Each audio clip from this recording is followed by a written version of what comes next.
저리 가요. 모른 척해요.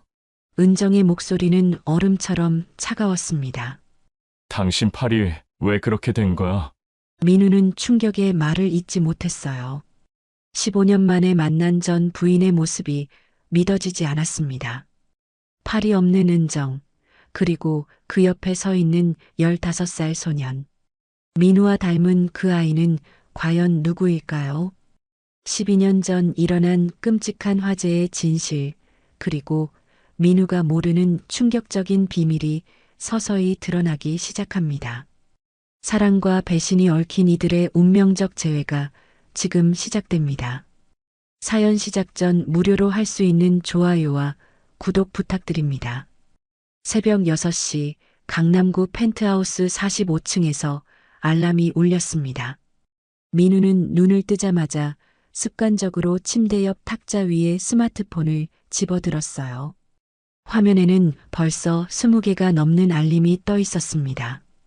회사 임원들의 보고서, 협력업체 담당자들의 메시지, 그리고 각종 모임 초대장들이었죠. 민우는 크게 한숨을 쉬며 몸을 일으켰습니다. 거대한 통유리창 너머로 한강이 내려다 보였어요. 수억 원짜리 야경이라고 부동산 중개인이 자랑했던 그 풍경이었지만 지금은 그저 차가운 콘크리트 덩어리들만 보였습니다. 화장실에서 세수를 하며 거울 속 자신을 바라봤어요. 48살의 나이답지 않게 잘 관리된 얼굴이었습니다. 비싼 피부가 관리와 정기적인 운동 덕분이었죠. 하지만 눈가에는 어쩔 수 없는 피로가 스며 있었어요. 이것이 성공한 사람의 삶인가요? 민우는 스스로에게 물어봤습니다. 도시개발회사 대표라는 화려한 직함, 수백억 원의 자산, 그리고 곧 결혼을 앞둔 아름다운 약혼녀까지. 남들이 보기에는 완벽한 인생이었어요.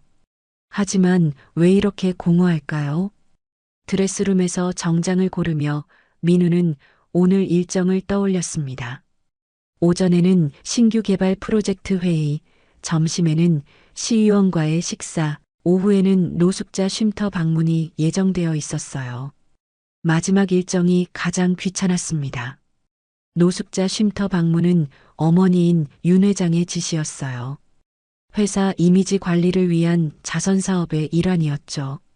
민우에게는 그저 시간 낭비로 느껴졌습니다. 7시 정각에 식탁에 앉자 가정부가 아침을 차려줬어요. 유기농 샐러드와 갓 구운 빵, 그리고 갓 내린 원두커피였습니다.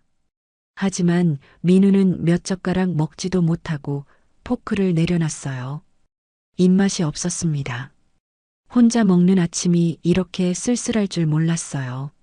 서진과 함께 살기 시작한 지 6개월이 됐지만 그녀는 늘 바빴습니다. 자신의 사업 때문에 새벽 일찍 나가거나 늦게 들어오는 일이 많았어요. 오늘도 어제 밤늦게 들어가서 아직 잠들어 있었습니다. 민우는 커피를 한 모금 마시며 창밖을 바라봤어요. 출근 시간이라 도로에는 차들이 줄지어 서 있었습니다. 저 차들 안에도 각자의 삶을 살아가는 사람들이 있겠죠. 그들은 과연 행복할까요? 문득 오래전 기억이 떠올랐습니다. 15년 전 이곳보다 훨씬 작은 아파트에서 살 때였어요. 그때는 가진 게 별로 없었지만 더 따뜻했던 것 같았습니다. 아침마다 정성스럽게 밥상을 차려주던 사람이 있었거든요. 하지만 그 기억을 떠올리자마자 민우는 고개를 저었어요. 과거는 과거일 뿐이라고 스스로를 다독였습니다. 8시가 되자 전용 엘리베이터를 타고 지하 주차장으로 내려갔어요. 검은색 벤츠가 반짝이며 대기하고 있었습니다. 운전기사가 공손하게 인사하며 문을 열어줬어요. 대표님, 오늘도 수고 많으십니다. 운전기사의 인사에 민우는 고개만 끄덕였습니다. 말을 섞고 싶은 기분이 아니었어요.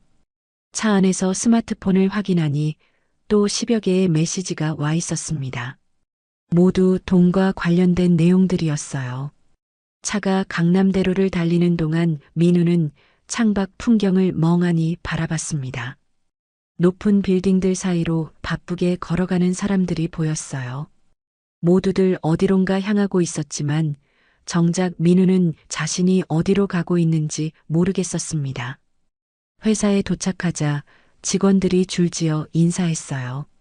모두들 밝은 표정으로 아침 인사를 건넸지만 민우에게는 그마저도 형식적으로 느껴졌습니다. 진심으로 자신을 걱정해주는 사람은 없는 것 같았어요. 사장실에 들어서자마자 비서가 오늘 일정을 브리핑했습니다. 촘촘하게 짜인 스케줄을 들으며 민우는 또 한숨을 쉬었어요. 이런 하루가 내일도 모레도 계속될 거라는 생각에 가슴이 답답했습니다. 특히 오후 노숙자 쉼터 방문 일정을 들으며 민우는 미간을 찌푸렸어요. 가난한 사람들을 만나는 건 언제나 불편했습니다. 그들의 시선이 부담스러웠거든요. 동정을 구하는 듯한 눈빛을 마주하는 게 싫었어요. 하지만 어머니의 명령이라 거부할 수도 없었습니다. 윤 회장은 이런 자선 사업을 통해 회사 이미지를 관리하는 것을 중요하게 생각했거든요. 민우는 의자에 몸을 맡기며 천장을 바라봤습니다.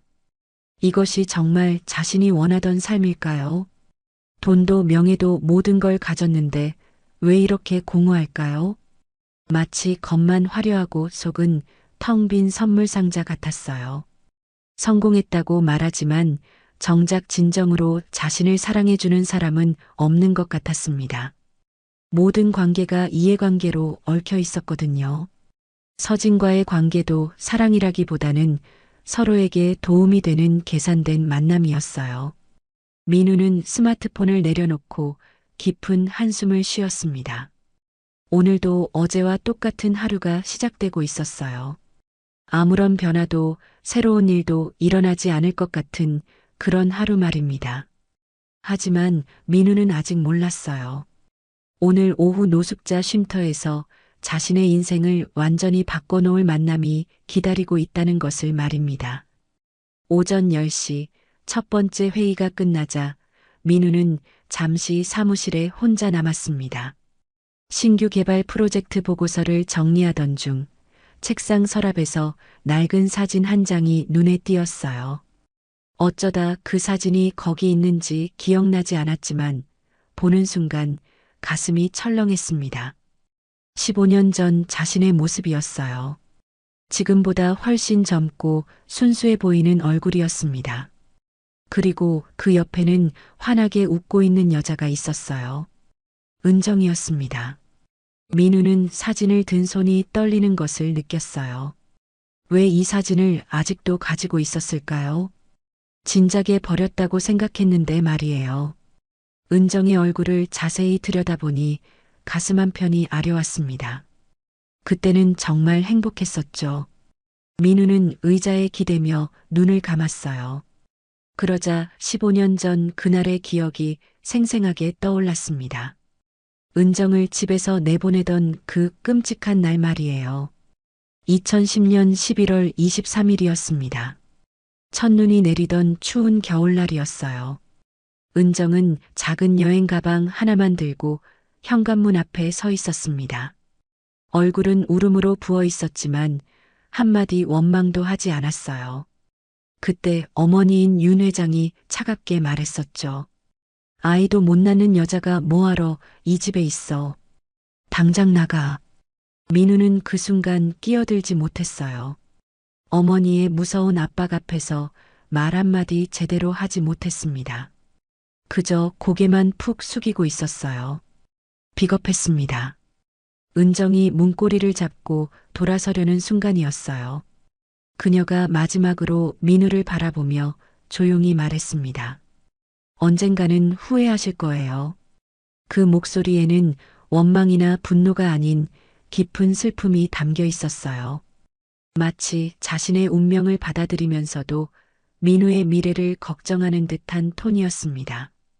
당신이 지금 하는 선택을 언젠가는 후회하게 될 거예요. 은정의 마지막 말이 끝나자 현관문이 조용히 닫혔습니다. 그 소리가 얼마나 작았는지 기억납니다. 쾅 하고 문을 닫지도 않았어요.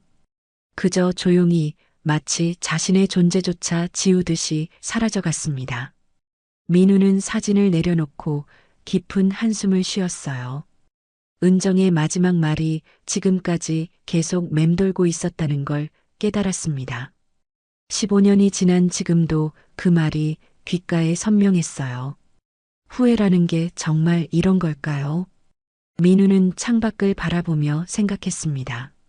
그때는 어머니 말이 옳다고 생각했어요. 대를 이을 아이를 낳지 못하는 며느리는 필요 없다는 말이 당연하다고 여겼습니다. 하지만 지금 생각해보니 그게 얼마나 잘못된 생각이었는지 알 것 같았어요. 은정과 함께했던 3년이 인생에서 가장 따뜻했던 시간이었다는 것도 이제야 깨달았습니다. 가진 건 별로 없었지만 서로를 진심으로 아꼈어요. 퇴근하고 집에 들어가면 맛있는 저녁이 기다리고 있었고 힘든 일이 있으면 따뜻하게 위로해주는 사람이 있었습니다. 그런데 지금은 어떤가요? 모든 걸 가졌다고 하지만 정작 마음을 나눌 사람은 없었어요. 서진과의 관계도 사랑이라기보다는 서로에게 도움이 되는 계산된 만남에 가까웠습니다. 민우는 다시 사진을 들여다봤어요. 사진 속 은정은 정말 예뻤습니다. 비싼 옷을 입지도 않았고 화려한 화장을 하지도 않았지만 진심으로 행복해하는 표정이 아름다웠어요. 그런 미소를 언제 마지막으로 봤을까요? 문득 궁금해졌습니다. 은정은 지금 어디서 뭘 하고 있을까요? 행복하게 살고 있을까요? 다른 좋은 사람을 만나서 가정을 꾸렸을까요? 아니면 혼자 살고 있을까요? 15년 동안 한 번도 그녀의 안부를 묻지 않았어요. 일부러 모르려고 했습니다. 과거를 잊고 새로운 삶을 살아야 한다고 스스로를 다독였거든요. 하지만 정말 잊었을까요? 민우는 가슴에 손을 올려봤습니다. 심장이 빠르게 뛰고 있었어요. 은정을 생각하면 아직도 이렇게 마음이 흔들리는 걸 보니 진짜로 잊은 건 아닌 것 같았습니다. 그때 비서가 노크했어요. 대표님, 점심 약속 시간입니다. 민우는 서둘러 사진을 서랍에 넣었습니다. 하지만 마음속에서는 은정의 마지막 말이 계속 맴돌았어요. 언젠가는 후회하실 거예요. 정말 후회하고 있었습니다. 그때 은정을 지켜주지 못한 것을, 어머니의 압박에 굴복한 것을, 그리고 15년 동안 그녀를 찾지 않은 것을 말이에요. 점심 약속 자리로 향하면서도 민우의 머릿속은 온통 은정 생각뿐이었어요. 시의원과의 대화도 제대로 집중할 수 없었습니다. 계속 딴 생각을 하고 있었거든요. 혹시 은정이 힘들게 살고 있는 건 아닐까요? 자신을 원망하며 살고 있는 건 아닐까요? 아니면 정말 좋은 사람을 만나서 행복하게 살고 있을까요? 어느 쪽이든 마음이 편하지 않았어요. 식사를 마치고 차에 탄 민우는 다시 한번 깊은 한숨을 쉬었습니다.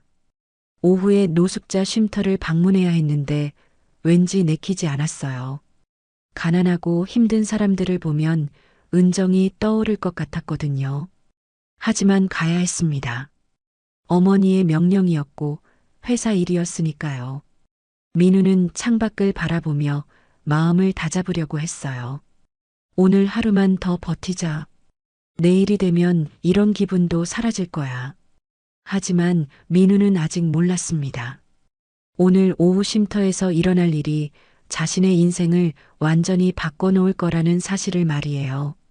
그리고 은정의 그 마지막 말이 얼마나 정확한 예언이었는지도 곧 깨닫게 될 거라는 걸 말입니다. 오후 2시 민우는 회사로 돌아와 서진을 만났습니다. 그녀는 이미 사무실에서 기다리고 있었어요. 완벽하게 차려입은 모습이 언제나처럼 우아했지만 왠지 오늘은 차가워 보였습니다. 서진은 민우를 보자마자 미소를 지었어요. 하지만 그 미소가 진심인지 아닌지 구분하기 어려웠습니다. 그녀의 미소는 늘 계산된 느낌이었거든요. 오늘 오후 쉼터 방문 준비는 다 됐어요. 서진의 목소리는 사무적이었습니다. 자선 사업에 대한 관심보다는 그저 해야 할 일 중 하나라는 느낌이 강했어요. 민우도 마찬가지였지만 서진의 태도를 보니 왠지 불편했습니다. 민우는 서진의 얼굴을 자세히 살펴봤어요. 35살의 그녀는 확실히 아름다웠습니다. 하지만 그 아름다움이 인위적으로 느껴질 때가 많았어요. 성형수술과 비싼 화장품으로 완성된 완벽함이었거든요. 은정의 자연스러운 미소가 문득 떠올랐습니다. 화장을 진하게 하지 않아도 예뻤던 그 얼굴 말이에요. 민우는 고개를 저으며 그런 생각을 떨쳐내려고 했어요. 그때 휴대폰이 울렸습니다. 어머니인 윤 회장에게서 온 전화였어요. 민우야, 쉼터 방문할 때 사진 많이 찍어와라. 언론에 보낼 거니까. 윤 회장의 목소리는 단호했습니다. 70살의 나이에도 여전히 카리스마가 넘쳤어요. 하지만 그 카리스마가 때로는 부담스러웠습니다. 네, 어머니. 민우는 짧게 대답했어요. 어머니와 통화할 때는 항상 조심스러웠습니다. 어릴 때부터 어머니의 기대에 부응하려고 노력했지만 만족시키기는 쉽지 않았거든요. 전화를 끊고 나서 서진이 말했습니다. 어머님 말씀이 맞아요. 이런 일은 제대로 홍보해야 회사에 도움이 되거든요.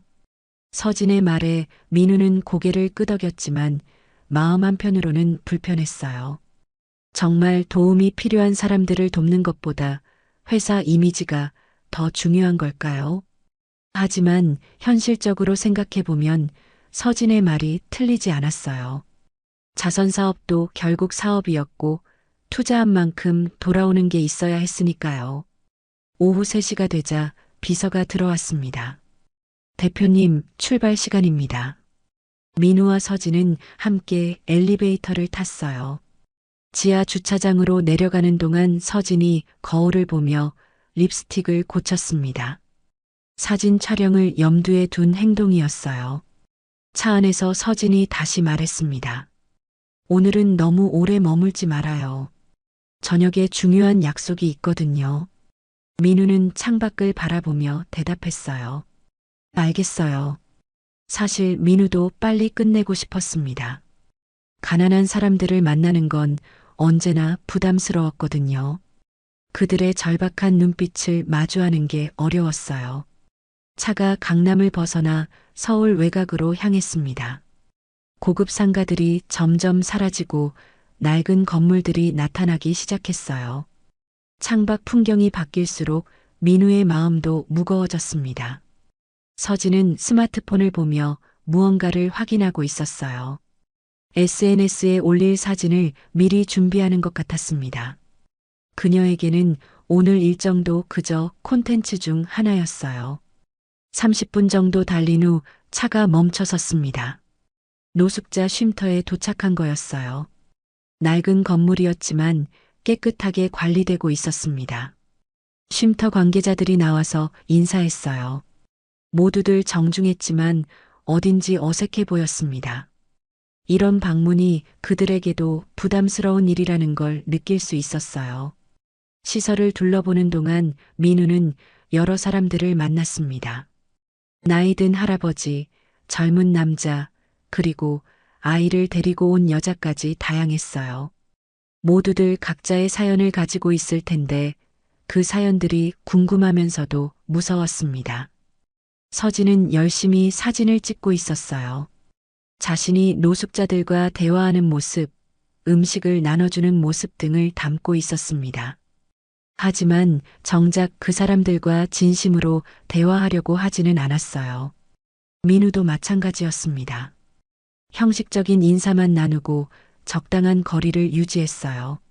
너무 가까이 다가가면 뭔가 요구받을 것 같았거든요. 관계자가 식당으로 안내했습니다. 식사 시간이라 많은 분들이 모여 계십니다. 민우는 고개를 끄덕였어요. 빨리 둘러보고 나가고 싶었습니다. 하지만 어머니의 지시대로 사진도 찍어야 했고 최소한의 시간은 보내야 했어요. 식당 입구에 서자 많은 사람들이 줄을 서서 기다리고 있는 게 보였습니다. 남녀노소 다양한 연령대의 사람들이었어요. 모두들 힘겨운 삶의 무게를 짊어진 듯한 표정이었습니다. 민우는 잠시 망설였어요. 저 사람들 앞에 서면 뭔가 말을 해야 할 텐데 무슨 말을 해야 할지 모르겠었습니다. 위로의 말, 격려의 말, 모든 게 가식적으로 느껴질 것 같았어요. 서진이 민우의 팔을 가볍게 건드렸습니다. 들어가요. 민우는 깊은 숨을 쉬고 식당 안으로 들어갔어요. 순간 여러 시선이 자신에게 향하는 걸 느꼈습니다. 호기심 어린 시선, 기대하는 시선, 그리고 경계하는 시선까지 다양했어요. 하지만 민우는 아직 몰랐습니다. 저 줄 서 있는 사람들 중에 자신의 인생을 완전히 바꿔놓을 사람이 있다는 것을 말이에요. 15년 전 헤어진 그 사람이 바로 여기, 이 자리에 있다는 걸 말입니다. 민우는 식당 안쪽으로 천천히 걸어 들어갔습니다. 서진이 뒤따르며 스마트폰으로 사진을 찍기 시작했어요. 플래시가 터질 때마다 민우는 움찔했습니다. 왠지 불편했거든요. 줄을 서서 기다리는 사람들을 하나씩 둘러보기 시작했어요. 대부분 나이가 많은 분들이었습니다. 낡은 옷을 입고 있었지만 모두들 정성스럽게 몸을 씻고 온 것 같았어요. 이런 자리를 위해 최대한 단정하게 차려입으려고 노력한 흔적이 보였습니다. 민우는 그들과 적당한 거리를 유지하며 걸었어요. 너무 가까이 가면 뭔가 말을 걸어올 것 같았거든요. 쉼터 관계자가 옆에서 설명을 계속했지만 제대로 듣지 못했습니다. 마음이 어딘가에 가 있었어요. 그때였습니다. 줄 끝쪽에서 한 사람이 눈에 들어왔어요. 다른 사람들과 뭔가 달라 보였습니다. 고개를 푹 숙이고 서 있는 여자였는데 양팔이 없었어요. 어깨 아래쪽에서 완전히 절단된 상태였습니다. 민우는 발걸음을 멈췄어요. 가슴이 갑자기 두근거리기 시작했습니다. 이상했어요. 왜 저 사람이 이렇게 눈에 들어올까요? 머리카락이 길고 지저분했지만 어딘지 익숙한 느낌이었어요. 옷도 낡고 더러웠지만 그 사람의 뒷모습에서 묘한 기시감이 들었습니다. 설마요. 민우는 고개를 저었어요. 말도 안 되는 생각이었습니다. 하지만 가슴 깊은 곳에서 뭔가가 꿈틀거리고 있었어요. 마치 오래전 묻어둔 기억이 되살아나는 듯한 느낌이었습니다. 몇 걸음 더 다가갔어요. 그 여자는 여전히 고개를 숙이고 있었습니다. 다른 사람들과 말을 섞지도 않고 혼자 조용히 서 있었어요. 마치 자신의 존재를 지우려고 하는 것 같았습니다. 민우의 심장이 더 빠르게 뛰기 시작했어요. 숨이 가빠졌습니다. 혹시 정말로 그 사람일까요? 하지만 그럴 리가 없었어요. 이런 곳에 있을 리가 없었습니다. 그때 쉼터 관계자가 그 여자에게 다가갔어요. 은정 씨, 오늘은 좀 어때요? 민우는 그 순간 온몸이 얼어붙는 것을 느꼈습니다. 은정이라는 이름을 들은 순간 머리가 하얗게 변했어요. 다리에 힘이 빠져서 한 발짝도 움직일 수 없었습니다. 아니야, 동명이인일 거야. 민우는 스스로를 다독였어요. 세상에 은정이라는 이름을 가진 사람이 얼마나 많은데요. 하지만 가슴은 이미 답을 알고 있는 것 같았습니다. 그 여자가 천천히 고개를 들었어요. 관계자에게 대답하려는 것 같았습니다. 민우는 숨을 멈추고 그 얼굴을 바라봤어요. 순간 세상이 멈춘 것 같았습니다. 그 얼굴을 민우는 알고 있었어요. 15년이라는 세월이 흘렀지만 잊을 수 없는 얼굴이었습니다. 많이 야위었고 주름이 생겼지만 분명히 은정이었어요. 민우의 입에서 작은 신음이 새어나왔습니다. 믿을 수가 없었어요. 꿈을 꾸는 게 아닐까 싶어서 눈을 깜빡거렸지만 현실이었습니다. 은정도 민우를 알아봤어요. 그녀의 눈이 커지더니 순간적으로 놀라는 기색을 보였습니다. 하지만 곧바로 얼굴이 차갑게 굳어졌어요. 마치 전혀 모르는 사람을 보는 듯한 표정이었습니다. 민우는 말을 하려고 했지만 목이 메어서 소리가 나오지 않았어요. 무슨 말을 해야 할지도 모르겠었습니다. 미안하다고 할까요? 왜 여기 있냐고 물어볼까요? 지금까지 어떻게 살았냐고 묻고 싶었지만 아무 말도 할 수 없었어요. 은정은 민우를 잠시 바라보더니 고개를 돌렸습니다. 마치 더 이상 보고 싶지 않다는 듯이 말이에요.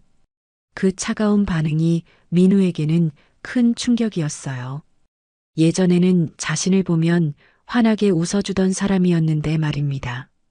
힘든 일이 있어도 민우만 보면 밝아지던 그런 사람이었어요. 하지만 지금의 은정은 완전히 다른 사람 같았습니다. 그때 서진이 민우 옆으로 다가왔어요. 무언가 이상함을 눈치챈 것 같았습니다. 대표님, 저 사람은 위험합니다. 서진의 목소리가 차갑게 들렸어요. 마치 은정을 경계하라는 경고 같았습니다. 그녀가 언제부터 은정을 알고 있었는지는 모르겠지만 분명히 좋지 않게 생각하고 있었어요. 민우는 여전히 말을 할 수가 없었습니다. 은정의 모습이 너무나 충격적이었거든요. 양팔을 잃었다는 것도 믿기 어려웠지만 노숙자가 되어 이런 곳에서 생활한다는 것은 더욱 받아들이기 힘들었어요. 도대체 무슨 일이 있었던 걸까요? 자신을 내보낸 후에 어떤 일들이 벌어진 걸까요? 혹시 자신 때문에 이렇게 된 건 아닐까요? 온갖 생각이 머릿속을 맴돌았지만 정작 입으로는 아무 말도 나오지 않았어요. 그저 멍하니 은정을 바라볼 뿐이었습니다. 은정은 줄을 따라 앞으로 이동했어요. 민우와 더 이상 마주치지 않으려는 듯 의도적으로 시선을 피했습니다. 그 모습을 보니 가슴이 찢어지는 것 같았어요. 민우는 그제야 깨달았습니다. 은정의 마지막 말이 얼마나 정확한 예언이었는지를 말이에요. 언젠가는 후회하실 거예요. 정말로 후회하고 있었어요. 뼈저리게 후회하고 있었습니다. 그녀를 지켜주지 못한 것을, 어머니의 압박에 굴복한 것을, 그리고 15년 동안 그녀를 찾지 않은 것을 말이에요. 하지만 이미 늦었습니다. 은정은 더 이상 예전의 그 사람이 아니었어요. 세상의 모든 아픔을 혼자 견뎌낸 사람이 되어 있었습니다. 민우는 그 자리에서 움직일 수가 없었습니다. 다리가 땅에 뿌리를 내린 것처럼 굳어버렸어요. 은정의 모습이 계속 눈앞에 어른거렸습니다. 양팔을 잃고 야위어버린 그 모습이 가슴을 찢어놓았어요.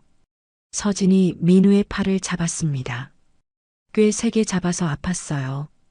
대표님, 일정을 마저 진행하시죠. 서진의 목소리에는 경고가 담겨 있었어요. 더 이상 이곳에 머물면 안 된다는 신호였습니다. 하지만 민우는 발을 떼기가 어려웠어요. 은정은 이미 줄을 따라 앞으로 이동해서 보이지 않았습니다. 하지만 그 뒷모습이 계속 머릿속에 남아 있었어요. 어깨가 떨리는 것 같았습니다.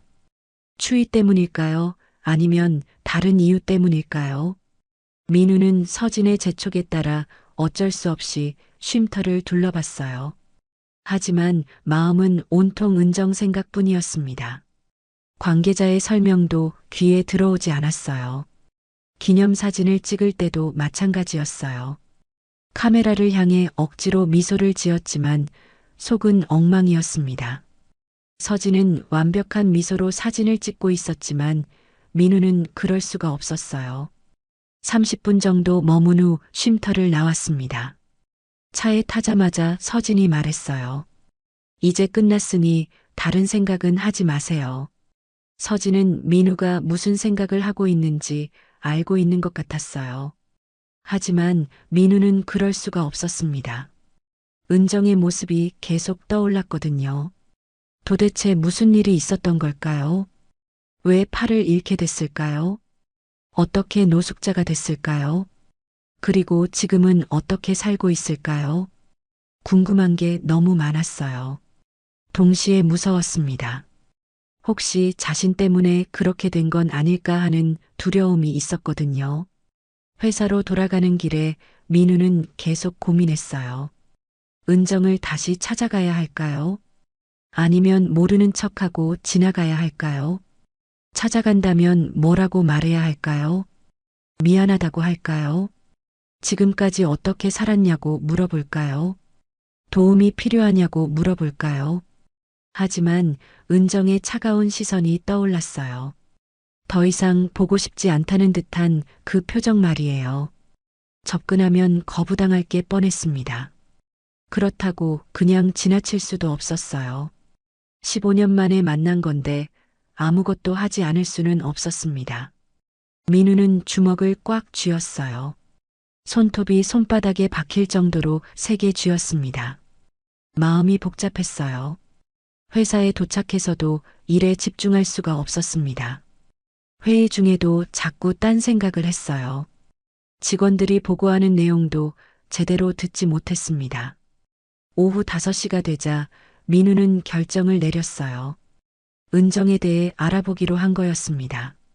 최소한 지금 어떻게 살고 있는지는 알아야겠다고 생각했어요. 비서를 불러서 조용히 부탁했습니다. 노숙자 쉼터에 정기적으로 오는 사람들 명단을 구해주세요. 은정이라는 이름으로요. 비서는 이상하다는 표정을 지었지만 아무 말하지 않았어요.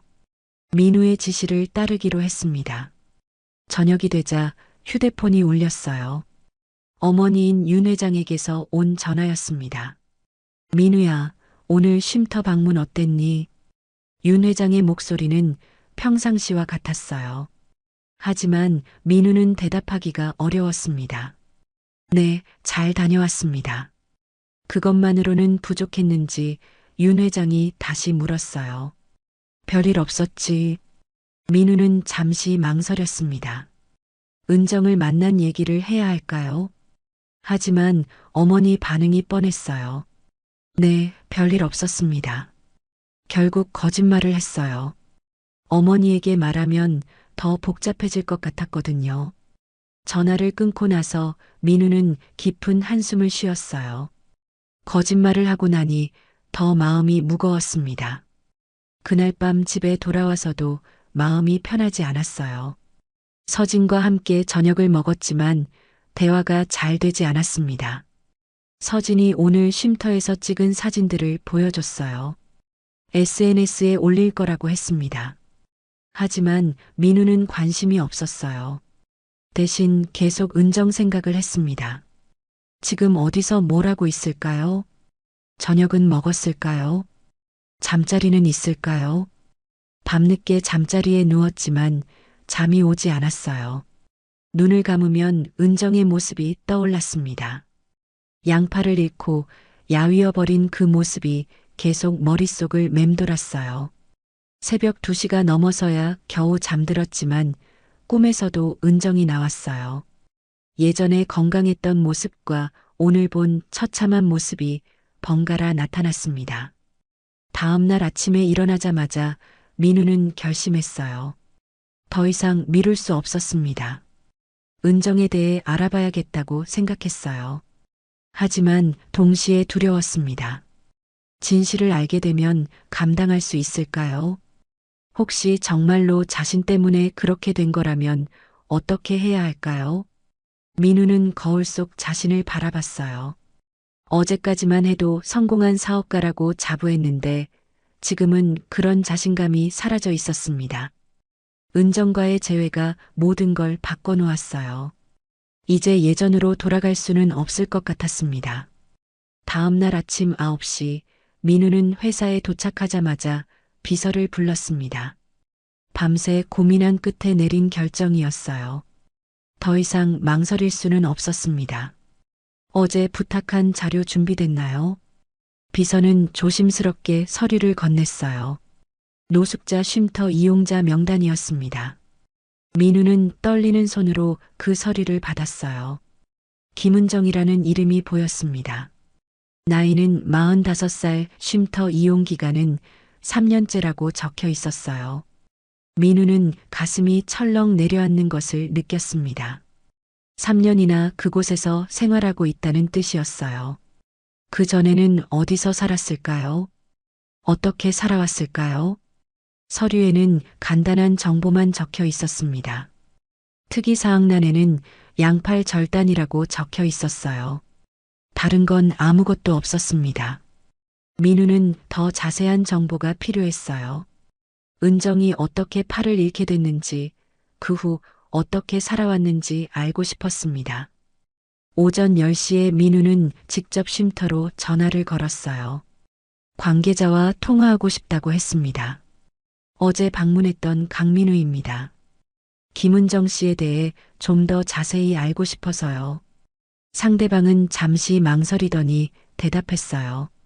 개인정보라서 자세히 말씀드리기는 어렵습니다만 대표님이시니까 간단히만 말씀드릴게요. 민우는 숨을 죽이고 들었습니다. 김은정 씨는 12년 전에 화재 사고로 팔을 잃으셨어요. 그 후 여러 곳을 전전하다가 3년 전부터 저희 쉼터를 이용하고 계십니다. 화재 사고라는 말에 민우는 깜짝 놀랐어요. 언제, 어디서 일어난 화재일까요? 혹시 자신과 관련이 있는 건 아닐까요? 어떤 화재였는지 알 수 있을까요? 상대방은 조심스럽게 말했어요. 판자촌 화재였던 것 같습니다. 그때 아이도 잃으셨다고 들었어요. 민우는 휴대폰을 쥔 손에 힘이 들어갔어요. 아이까지 잃었다는 말에 가슴이 찢어지는 것 같았습니다. 아이요. 네, 쌍둥이였는데 한 명은 구하고 한 명은 그때 잃으셨다고 해요. 정말 안타까운 일이었죠. 민우는 말을 잇지 못했어요. 은정이 아이를 낳았다는 것도 놀라웠지만 그 아이를 화재로 잃었다는 게 더 충격적이었습니다. 혹시 남은 아이는 어디 있나요? 지금도 함께 지내고 계세요. 15살 된 아들인데 참 착한 아이예요. 민우는 전화를 끊고 한참 동안 멍하니 앉아 있었어요. 머릿속이 복잡했습니다. 은정이 아이를 낳았다는 것, 그리고 그 아이 중 한 명을 잃었다는 것 모두 받아들이기 어려웠어요. 아이의 아버지는 누구일까요? 혹시 자신일 가능성은 없을까요? 이혼할 때 은정이 임신 중이었을 수도 있었으니까요. 민우는 계산해 봤어요. 15년 전에 이혼했고 아이가 지금 15살이라면 시기가 맞았습니다. 혹시 정말로 자신의 아이일까요? 가슴이 두근거렸어요. 동시에 무서웠습니다. 만약 정말 자신의 아이라면 어떻게 해야 할까요? 15년 동안 아버지 역할을 하지 못했는데 지금 와서 나타날 수 있을까요? 민우는 더 자세한 조사가 필요하다고 생각했어요. 12년 전 판자촌 화재에 대해 알아봐야겠다고 결심했습니다. 점심시간에 민우는 인터넷으로 그 시기 화재 기사들을 찾아봤어요. 2013년에 서울 외곽 판자촌에서 큰 화재가 있었다는 기사가 나왔습니다. 기사에는 사상자 명단도 나와 있었어요.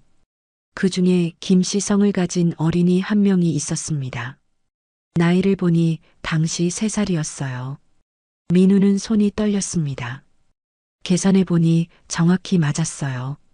그 아이가 은정의 아들이라면, 그리고 쌍둥이 중 한 명이라면 살아있는 아이는 지금 15살이 맞았습니다. 더 충격적인 건 화재 원인이었어요. 기사에는 불법 전선 공사가 원인이라고 나와 있었습니다. 부실한 전기 공사 때문에 합선이 일어났다는 내용이었어요. 민우는 그 지역이 당시 재개발 예정 지역이었다는 것도 알게 됐어요. 여러 건설업체들이 관련되어 있었다고 했습니다. 혹시 자신의 회사도 관련이 있었을까요? 당시 자신은 아직 대표가 아니었지만 아버지가 운영하던 회사는 그 지역 개발에 참여하고 있었거든요. 민우는 회사 과거 자료를 뒤져봤어요. 2013년 프로젝트 파일을 찾아서 살펴봤습니다. 정말로 그 지역 재개발 사업에 참여하고 있었어요. 더 자세히 살펴보니 전기공사 업체 선정에도 관여했다는 기록이 있었습니다. 민우는 점점 불안해졌어요. 혹시 자신의 회사가 그 화재와 관련이 있는 건 아닐까요? 오후 2시에 민우는 당시 프로젝트를 담당했던 부장을 불렀습니다. 지금은 상무로 승진한 그 사람에게 조심스럽게 물어봤어요. 2013년 서울 외곽 재개발 프로젝트 기억하세요? 상무는 잠시 생각하더니 고개를 끄덕였어요. 네, 기억합니다. 그때 화재 사고가 있어서 중단됐죠. 민우는 더 구체적으로 물어봤어요. 전기공사 업체는 어떻게 선정했나요? 상무는 불편한 표정을 지었어요. 그건 왜 갑자기 물어보시는 거죠? 민우는 적당히 둘러댔습니다. 과거 프로젝트 점검 차원에서요. 상무는 망설이더니 말했어요.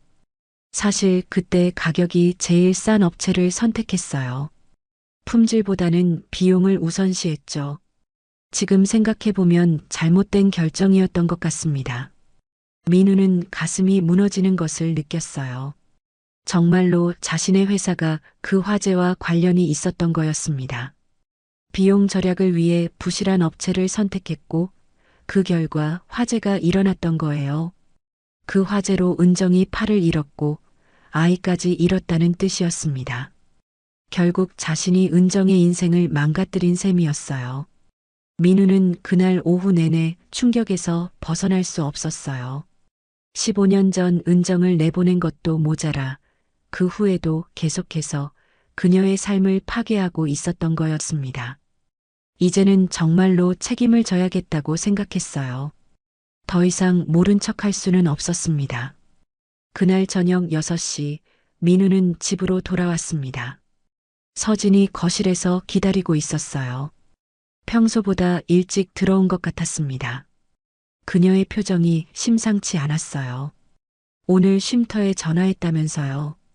서진의 목소리는 차가웠습니다. 민우는 깜짝 놀랐어요.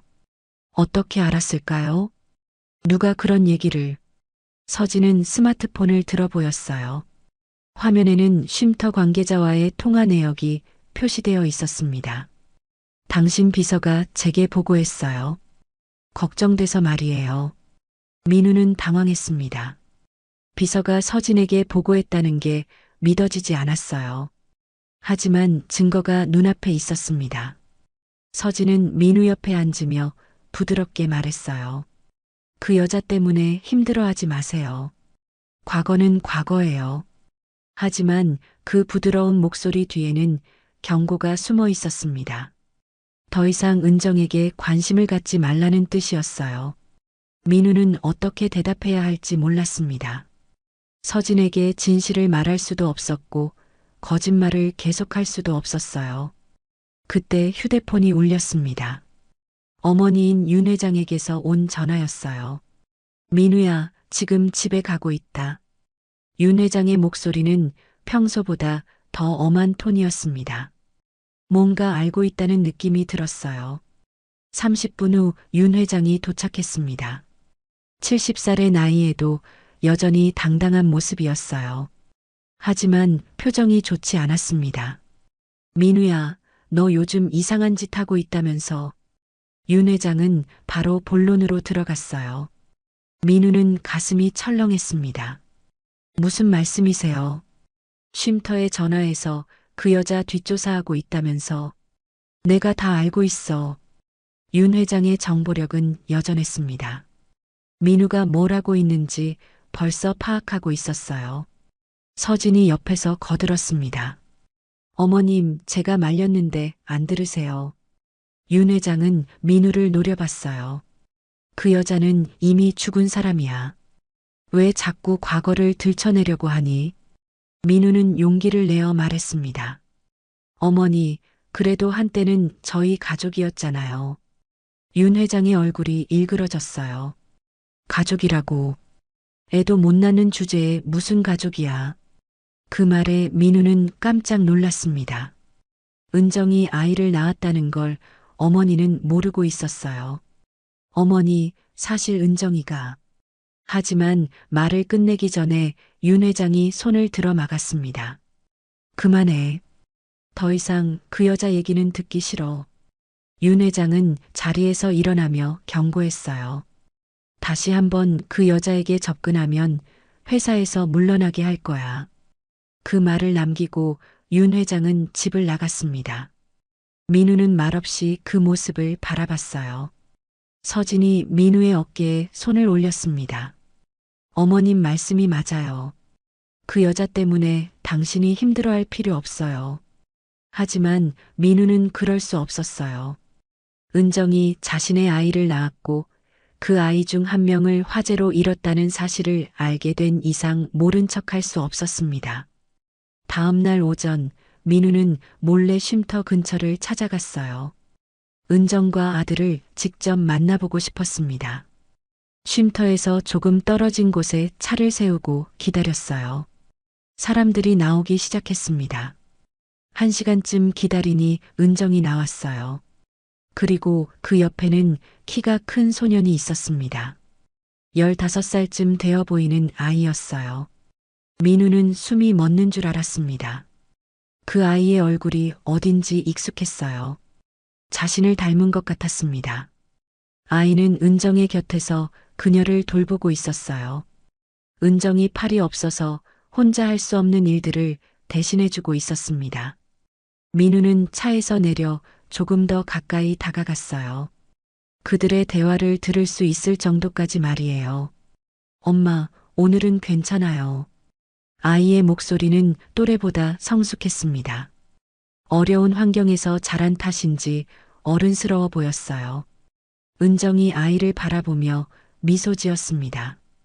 어제 쉼터에서 봤던 차가운 표정과는 전혀 달랐어요. 아이 앞에서는 따뜻한 어머니였습니다.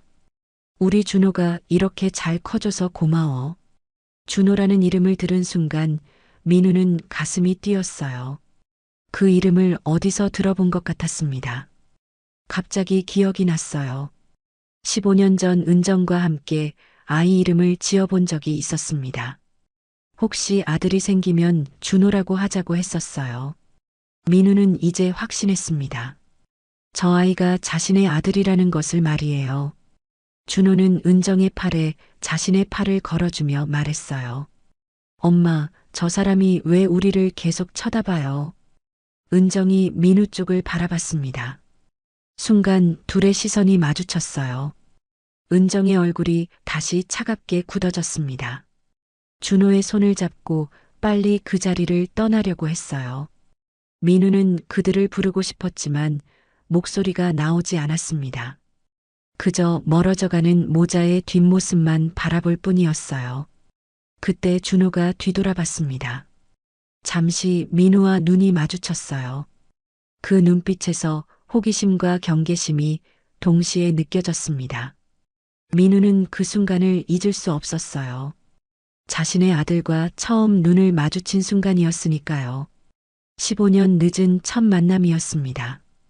그 후 일주일 동안 민우는 은정 모자를 몰래 관찰했습니다. 매일 아침 쉼터 근처에서 기다렸다가 그들의 일상을 지켜봤어요. 마치 15년 동안 놓친 시간을 한꺼번에 되돌리려는 것처럼 말이에요. 준호는 정말 착한 아이였습니다. 은정이 할 수 없는 모든 일을 대신해줬어요.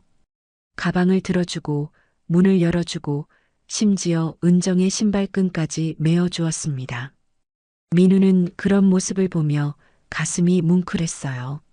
저 나이에 혼자서 어머니를 돌보고 있다니 기특하면서도 안타까웠습니다. 어느 날 오후 민우는 용기를 내어 그들에게 다가가기로 했어요. 쉼터에서 나온 준호가 혼자 걸어가고 있었습니다. 은정은 쉼터 안에 남아있는 것 같았어요. 민우는 천천히 준호에게 다가갔습니다. 가슴이 두근거렸어요. 자신의 아들과 처음 말을 섞는 순간이었으니까요. 안녕, 준호야. 준호는 깜짝 놀라며 뒤돌아봤어요. 경계하는 눈빛이었습니다. 누구세요? 민우는 미소를 지으려고 했지만 어색했어요. 뭐라고 대답해야 할지 몰랐습니다. 그냥 지나가다가 너 여기서 자주 보는 것 같아서. 준호는 여전히 경계심을 늦추지 않았어요. 하지만 민우를 피하지는 않았습니다. 학교는 안 가니? 준호의 표정이 어두워졌어요. 돈이 없어서 못 가요. 그 말에 민우는 가슴이 아팠습니다. 자신의 아들이 교육을 받지 못하고 있다니 견딜 수 없었어요. 그럼 뭐라고 지내니? 준호는 잠시 망설이더니 대답했어요. 아르바이트요. 전단지 돌리거나 심부름 같은 거. 민우는 더 이상 참을 수 없었어요. 15살 아이가 일을 해서 생계를 꾸려간다니 말이 안 됐습니다. 혹시 도움이 필요하면 말해. 내가 도와줄 수 있어. 하지만 준호는 고개를 저었어요. 괜찮아요. 우리끼리 잘 살고 있어요. 그 당당한 모습에 민우는 오히려 더 미안했습니다. 저렇게 어려운 상황에서도 남의 도움을 받으려 하지 않는 자존심이 대견하면서도 안타까웠어요. 그때 은정이 쉼터에서 나왔습니다. 준호를 찾는 것 같았어요. 준호야, 어디 있니? 준호는 서둘러 은정에게 달려갔어요. 민우와 이야기하고 있는 걸 들키고 싶지 않은 것 같았습니다. 은정은 민우를 보자 얼굴이 굳어졌어요. 준호의 손을 잡고 빨리 그 자리를 떠나려고 했습니다. 하지만 민우는 포기할 수 없었어요. 큰 소리로 불렀습니다. 은정 씨, 잠깐만요. 은정은 발걸음을 멈췄지만 돌아보지는 않았어요. 어깨가 굳어 있었습니다. 민우는 조심스럽게 다가갔어요. 이야기 좀 할 수 있을까요? 은정이 천천히 돌아봤습니다. 그 얼굴에는 차가운 분노가 서려 있었어요. 할 말 없어요. 목소리도 얼음처럼 차갔습니다. 하지만 민우는 물러설 수 없었어요. 미안해요. 정말 미안해요. 그 말에 은정의 눈에 눈물이 고였어요. 하지만 곧바로 고개를 돌렸습니다. 이제 와서 미안하다고 뭐가 달라져요. 민우는 더 가까이 다가가려 했지만 준호가 앞을 막았어요. 우리 엄마 괴롭히지 마세요. 준호의 목소리에는 어른스러운 단호함이 있었어요. 어머니를 지키려는 의지가 느껴졌습니다. 민우는 무릎을 꿇고 준호와 눈높이를 맞췄어요. 괴롭히려는 게 아니야. 도와주고 싶은 거야. 하지만 준호는 믿지 않았어요. 갑자기 왜요? 지금까지는 어디 있었는데요? 그 말이 민우의 가슴을 찔렀습니다. 정말로 지금까지 어디 있었을까요? 왜 이제 와서 나타난 걸까요? 은정이 준호의 어깨에 손을 올렸어요. 팔이 없어서 어깨로 아이를 감쌌습니다. 준호야, 가자. 모자는 그렇게 사라졌어요. 민우는 그 자리에 혼자 남아 한참 동안 서 있었습니다. 다음 날부터 민우는 다른 방법을 시도했어요. 직접 다가가는 대신 간접적으로 도움을 주기로 한 거였습니다. 쉼터에 익명으로 후원금을 보냈어요. 은정 모자를 위한 거라고 전했습니다. 하지만 그들은 그 돈을 받지 않았어요. 준호가 다니는 편의점에도 가봤습니다. 아이가 전단지를 나눠주는 모습을 멀리서 지켜봤어요. 얼마나 열심히 일하는지 보니 눈물이 났습니다. 민우는 편의점 사장에게 부탁했어요. 준호의 시급을 올려달라고 했습니다. 자신이 차액을 지불하겠다고 했어요. 하지만 준호는 며칠 후 그 편의점을 그만뒀습니다. 뭔가 이상하다고 생각한 것 같았어요. 민우는 점점 답답해졌습니다. 도움을 주고 싶은데 받아주지 않으니 어떻게 해야 할지 모르겠었어요. 그때 새로운 아이디어가 떠올랐습니다.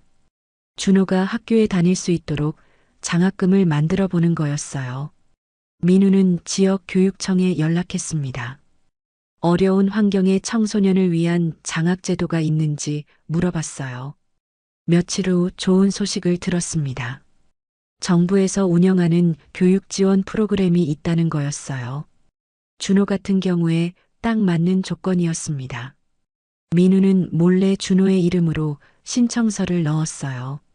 물론 은정의 동의 없이는 불가능했지만 일단 기회를 만들어 보고 싶었습니다. 이틀 후 은정에게 교육청에서 연락이 왔습니다. 준호가 장학금 대상자로 선정됐다는 소식이었어요. 은정은 처음에는 믿지 않았습니다. 하지만 정말로 정부 프로그램이었고 아무런 조건도 없었어요. 준호는 기뻐했습니다. 학교에 다닐 수 있다는 소식에 환했어요. 오랫동안 꿈꿔왔던 일이었거든요. 민우는 멀리서 그 모습을 지켜봤습니다. 아들이 웃는 모습을 보니 자신도 기뻤어요. 비록 정체를 밝히지는 못했지만 작은 도움이라도 줄 수 있어서 다행이었습니다. 준호가 학교에 다니기 시작한 지 2주일이 지났습니다.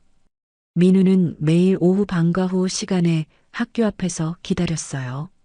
아들이 교복을 입고 나오는 모습을 보는 게 그렇게 기쁠 수가 없었습니다.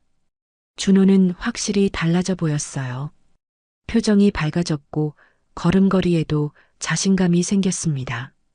친구들과 함께 웃으며 이야기하는 모습을 보니 민우의 마음도 따뜻해졌어요. 그날도 평소처럼 학교 앞에서 기다리고 있는데 준호가 혼자 나왔습니다. 다른 날과 달리 표정이 어두워 보였어요. 뭔가 고민이 있는 것 같았습니다. 민우는 용기를 내어 준호에게 다가갔어요. 이번에는 도망가지 말고 제대로 이야기해보고 싶었습니다. 준호야, 학교 어때? 준호는 깜짝 놀라며 뒤돌아봤어요. 민우를 보더니 잠시 망설였습니다. 예전처럼 바로 피하지는 않았어요. 좋아요. 그런데 왜 자꾸 저희한테 관심을 가져요? 준호의 목소리에는 경계심보다는 순수한 호기심이 섞여 있었습니다. 민우는 이 기회를 놓치고 싶지 않았어요. 그냥 너희가 잘 지내는지 궁금해서. 민우는 조심스럽게 대답했습니다. 너무 성급하게 굴면 또 도망갈 것 같았거든요. 준호는 잠시 생각하더니 말했어요. 사실 궁금한 게 있어요. 뭐든지 물어봐. 민우는 가슴이 두근거렸습니다. 아들과 처음으로 제대로 된 대화를 나누는 순간이었어요. 왜 우리 엄마를 보면 그렇게 슬픈 표정을 지어요? 그 질문에 민우는 할 말을 잃었습니다. 뭐라고 대답해야 할까요? 진실을 말할 수는 없었고 거짓말을 하고 싶지도 않았어요. 엄마랑 옛날에 아는 사이였어. 준호의 눈이 커졌습니다. 정말요? 언제요? 아주 오래전이야. 너희 엄마가 아직 젊었을 때. 민우는 최대한 조심스럽게 말했어요. 준호가 더 궁금해하는 것 같았습니다. 그럼 제가 태어나기 전이네요. 엄마가 그때 이야기는 잘 안 해주거든요. 민우는 가슴이 아팠어요. 은정이 과거 이야기를 하지 않는 이유를 알 것 같았습니다. 그때 엄마는 어땠어요? 준호의 질문에 민우는 잠시 과거를 떠올렸습니다. 젊은 시절의 은정 모습이 생생하게 기억났어요. 정말 예쁘고 착했어. 그리고 웃을 때 눈이 초승달 모양이 됐지. 준호가 미소를 지었습니다. 지금도 그래요. 가끔 웃을 때 말이에요. 그 말에 민우는 울컥했어요. 그렇게 힘든 상황에서도 아직 웃을 수 있다니 고마웠습니다. 너 때문에 엄마가 웃는 거야. 민우가 말했어요. 준호의 뺨이 살짝 빨개졌습니다. 그때 멀리서 은정이 나타났습니다. 준호를 찾고 있는 것 같았어요. 민우를 보자 표정이 굳어졌습니다. 준호야, 뭘 하고 있니? 은정의 목소리는 차가웠지만 예전만큼 적대적이지는 않았어요. 민우는 이 기회에 용기를 냈습니다. 은정 씨, 잠깐 이야기 좀 할 수 있을까요? 은정은 망설였습니다. 준호가 옆에서 말했어요. 엄마, 이 아저씨가 엄마 옛날 친구래요. 그 말에 은정의 표정이 복잡해졌어요. 준호 앞에서는 함부로 화를 낼 수 없었습니다. 준호야, 너 먼저 집에 가 있어. 하지만 준호는 자리를 뜨지 않았어요. 저도 듣고 싶어요. 은정은 한숨을 쉬었습니다. 어쩔 수 없다는 표정이었어요. 민우는 조심스럽게 입을 열었습니다. 미안해요. 정말 미안해요. 그때 제가 잘못했어요. 은정의 눈에 눈물이 고였습니다. 하지만 대답하지는 않았어요. 준호가 궁금하다는 듯이 물었습니다. 무슨 일이 있었던 거예요? 민우와 은정은 서로를 바라봤어요. 둘 다 대답하기 어려워했습니다. 은정이 먼저 입을 열었어요. 그냥 오해가 있었던 거야. 민우는 고개를 숙였습니다. 오해라고 하기에는 너무 큰 상처였어요. 제가 준호 학비를 도와주고 싶어요. 민우가 말했습니다. 은정이 깜짝 놀랐어요.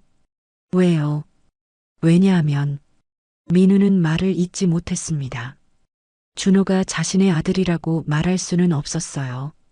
그냥 도와주고 싶어서요. 조건 없이요. 은정은 고개를 저었습니다. 받을 수 없어요. 하지만 준호가 끼어들었어요. 엄마, 왜 안 돼요? 좋은 분 같은데. 준호의 말에 은정은 당황했습니다. 아이 앞에서 거절 이유를 설명하기 어려웠어요. 민우는 이 기회를 놓치지 않았습니다. 그냥 옛날 친구로서 도와주고 싶은 거예요. 부담 갖지 마세요. 은정은 한참 고민했습니다. 준호가 기대하는 눈빛으로 바라보고 있었어요. 조건이 정말 없어요. 네, 아무 조건 없어요. 민우는 단호하게 대답했습니다. 은정이 조금씩 마음을 열기 시작하는 것 같았어요. 그럼 일단 생각해 볼게요. 그 말에 민우는 가슴이 벅찼습니다. 15년 만에 처음으로 은정이 자신의 제안을 거절하지 않았어요. 준호가 환하게 웃었습니다. 정말요, 엄마. 이 아저씨 좋은 분 같아요. 민우는 아들의 그 말이 너무 고마웠어요. 인정받는 기분이었습니다. 그때 은정이 조심스럽게 물었어요. 혹시 결혼은 안 하셨어요? 민우는 잠시 망설였습니다. 서진과의 관계를 어떻게 설명해야 할까요? 약혼은 했는데 아직 결혼은 안 했어요. 은정이 고개를 끄덕였어요. 왠지 안도하는 것 같기도 했습니다. 아이는 없으세요? 그 질문에 민우는 가슴이 뛰었어요. 바로 앞에 자신의 아들이 서 있는데 말이에요. 없어요. 민우는 거짓말을 했습니다. 아직 진실을 말할 때가 아니었어요. 준호가 갑자기 말했습니다. 아저씨, 이름이 뭐예요? 민우는 잠시 망설였습니다. 진짜 이름을 말해도 될까요? 강민우예요. 그 순간 은정의 표정이 변했습니다. 뭔가 기억나는 것 같았어요. 민우도 은정의 변화를 눈치챘습니다. 혹시 준호 이름을 지을 때의 기억이 떠오른 걸까요? 준호는 아무것도 모르고 말했어요. 저랑 이름이 비슷하네요. 저는 강준호예요. 그 말에 민우는 눈물이 날 뻔했습니다. 아들이 자신의 성을 쓰고 있다는 걸 알게 된 거였어요. 은정도 눈물을 참고 있는 것 같았습니다. 과거의 기억들이 되살아나고 있었어요. 그날 이후 세 사람의 관계는 조금씩 변하기 시작했습니다. 민우는 조심스럽게 그들에게 다가갔고 은정도 서서히 마음의 문을 열기 시작했어요. 그 후 일주일 동안 민우는 정말 행복했습니다. 매일 오후 준호가 학교에서 나오면 함께 시간을 보냈어요. 숙제를 도와주기도 하고 맛있는 것도 사주었습니다. 은정도 조금씩 마음을 열기 시작했어요. 하지만 그 행복은 오래가지 못했습니다. 어느 날 오후 민우가 준호와 함께 카페에 앉아 있을 때였어요. 갑자기 서진이 나타났습니다. 완벽하게 차려입은 모습으로 당당하게 걸어왔어요. 민우는 깜짝 놀랐습니다. 서진이 어떻게 이곳을 알았을까요? 여기서 뭘 하고 있어요? 서진의 목소리는 차가웠습니다. 준호를 보는 시선도 곱지 않았어요. 준호는 어리둥절한 표정이었습니다. 민우가 누구와 함께 사는지 몰랐거든요. 서진은 준호를 무시하고 민우에게만 말했어요. 집에 가요. 어머님이 기다리고 계세요. 민우는 난처했습니다. 준호 앞에서 이런 상황이 벌어지다니 예상하지 못했어요. 이따가 갈게요. 하지만 서진은 물러서지 않았습니다. 지금 당장 가야 해요. 그 강한 어조에 준호가 눈치를 챘어요. 아저씨, 저 먼저 갈게요. 준호는 서둘러 자리에서 일어났습니다. 분위기가 좋지 않다는 걸 느낀 것 같았어요. 민우는 준호를 잡고 싶었지만 그럴 수 없었습니다. 서진이 지켜보고 있었거든요. 준호가 떠난 후 서진이 의자에 앉았어요. 정말 실망이에요. 저 아이와 뭘 하고 있는 거예요? 민우는 대답하기 어려웠습니다. 준호가 자신의 아들이라고 말할 수도 없었고 거짓말을 하고 싶지도 않았어요. 그냥 도와주고 있는 거예요. 서진은 비웃듯이 말했어요. 도와준다고요. 당신이 그 여자 때문에 얼마나 달라졌는지 아세요? 민우는 움찔했습니다. 서진이 모든 걸 알고 있는 것 같았어요. 회사 사람들도 다 알고 있어요. 대표가 이상하게 행동한다고 수군거려요. 그 말에 민우는 가슴이 철렁했습니다. 회사에까지 소문이 난 거였어요. 서진은 더 차갑게 말했어요. 어머님도 화가 많이 나셨어요. 오늘 당장 정리하라고 하셨거든요. 민우는 무슨 뜻인지 알 것 같았습니다. 어머니가 더 강한 조치를 취하려는 거였어요. 집에 돌아가자 윤 회장이 기다리고 있었습니다. 표정이 평소보다 훨씬 엄했어요. 옆에는 낯선 남자가 서 있었습니다. 민우야, 앉아라. 윤 회장의 목소리는 얼음처럼 차가웠습니다.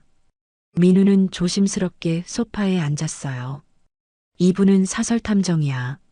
내가 뭘 하고 있는지 다 조사했어. 민우는 식은땀이 흘렀습니다. 사설탐정까지 고용했다니 상황이 심각했어요.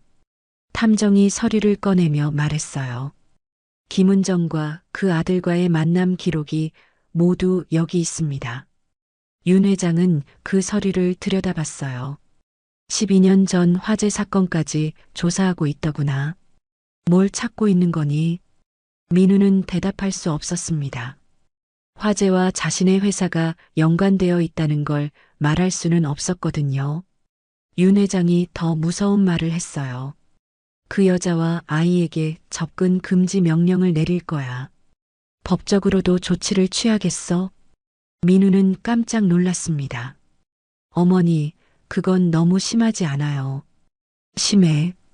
내가 미친 짓을 하고 있으니까 내가 나서는 거야. 윤 회장은 탐정에게 신호를 보냈어요. 탐정이 다른 서류를 꺼냈습니다. 이건 그 여자의 과거 기록입니다.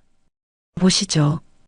그 서류에는 은정의 지난 15년간 생활이 자세히 적혀 있었어요. 이혼 후 임신, 판자촌 생활, 화재 사건, 그 후의 고단한 삶까지 모든 게 기록되어 있었습니다. 윤 회장이 그 내용을 읽더니 얼굴이 굳어졌어요. 임신을 했었다고. 그럼 그 아이가? 네, 시기상 대표님의 아들일 가능성이 높습니다. 탐정의 말에 윤 회장은 충격을 받은 것 같았어요. 하지만 곧 차가운 표정이 됐습니다. 그럼 더더욱 안 돼. 그런 환경에서 자란 아이를 우리 가문에 받아들일 수는 없어. 민우는 참을 수 없었어요. 어머니, 그 아이는 잘못이 없어요. 잘못이 없다고.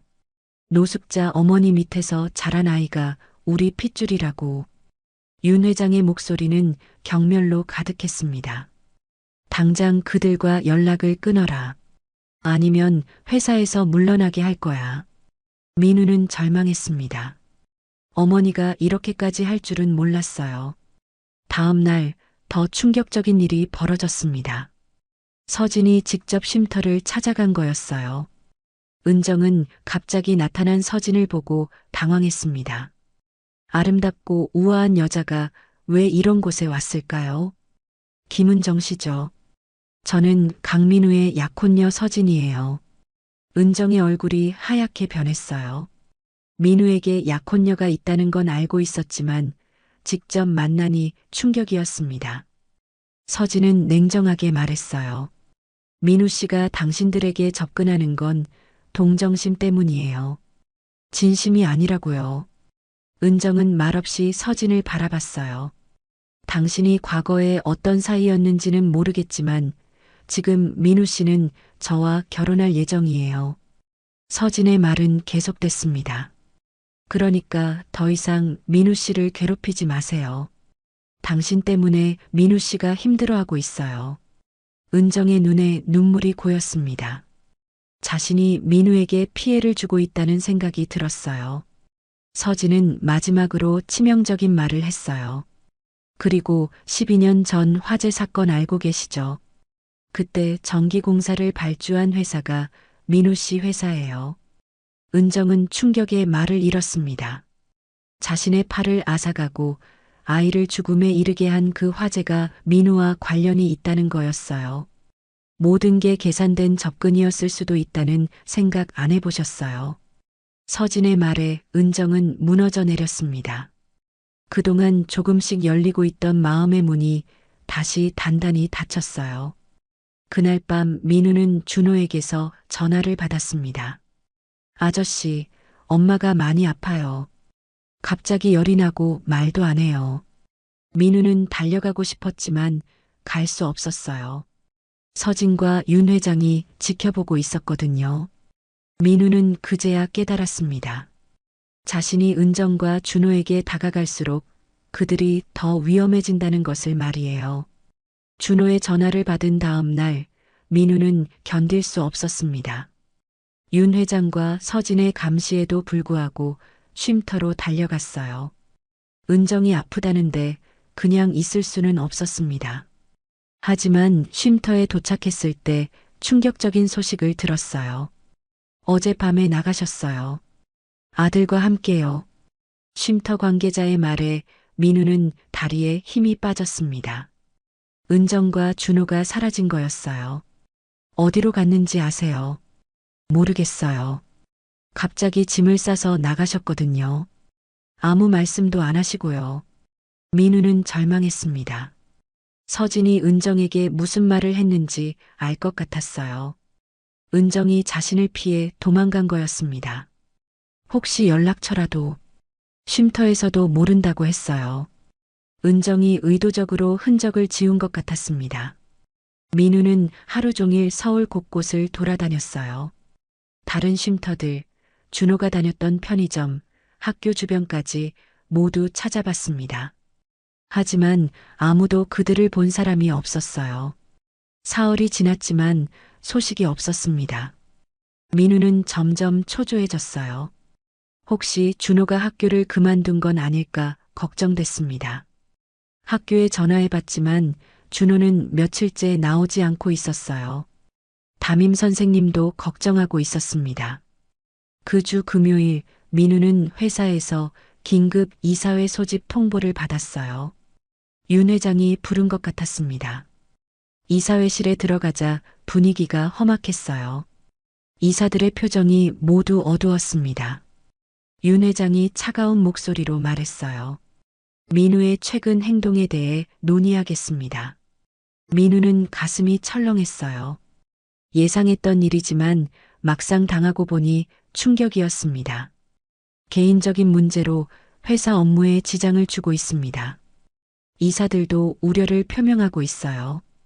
이사 중 한 명이 서류를 꺼내며 말했어요. 최근 한 달간 대표의 업무 태도가 현저히 떨어졌습니다. 중요한 회의도 빠지고 결제도 지연되고 있어요. 또 다른 이사가 거들었습니다. 회사 이미지에도 악영향을 주고 있습니다. 대표가 노숙자와 어울린다는 소문이 돌고 있어요. 민우는 반박하고 싶었지만 말이 나오지 않았어요. 사실이었거든요. 윤 회장이 결정적인 말을 했습니다. 대표직을 사임하시기 바랍니다. 민우는 머리가 하얗게 변하는 것을 느꼈어요.